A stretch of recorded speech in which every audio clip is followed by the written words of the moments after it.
Tournée Manège a été l'une des émissions les plus emblématiques de la télévision française dans les années 1980.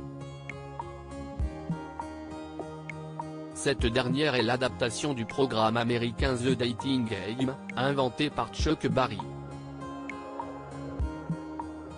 En 1984, l'animateur et créateur de l'émission a fait des révélations particulièrement étranges sur une partie de sa vie en dehors des plateaux. Les années 1960 ont été un tournant majeur dans l'histoire de la télévision. Celle-ci venait de faire son arrivée majeure dans les foyers, et faisait même trembler le monde du cinéma, qui pensait à l'époque disparaître au profit du petit écran. Peu de temps après la démocratisation de l'écran de télévision, les émissions de divertissement sont arrivées en masse. Parmi elles, The Dating Game.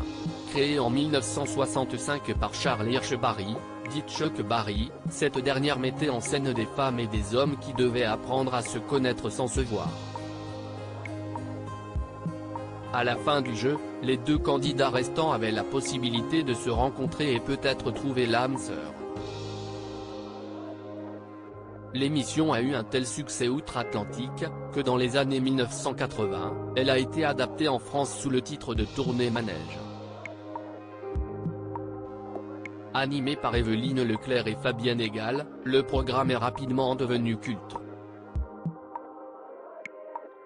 Dans les années 1990, les Inconnus ont même fait une parodie hilarante de l'émission. Mais ce que personne ne savait, c'est que le créateur de Tournée Manège, Chuck Berry, était au cœur d'une rumeur complètement folle, à base de meurtres, d'espionnage et de CIA.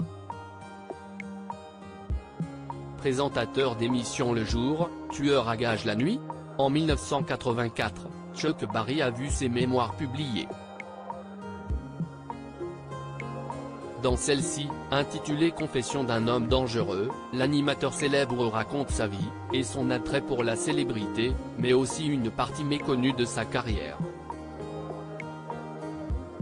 Ce dernier prétend avoir été un tueur à gages pour le compte de la CIA. Dans ses mémoires, il affirme avoir tué plus de 30 personnes pour le compte de l'agence d'espionnage américaine. Des mémoires qui ont provoqué un immense tollé aux États-Unis et obligé la CIA à démentir les allégations de Chuck Berry.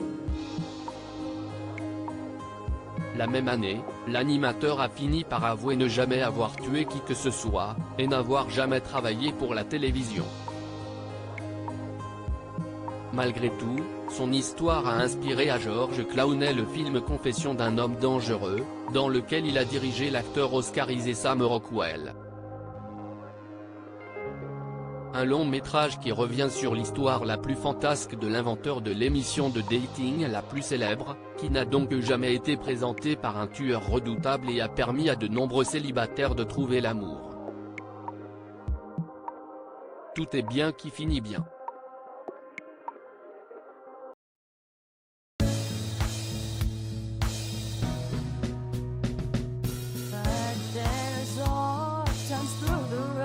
I think you can let me know. Sit down, sit back, let me help you out. Just step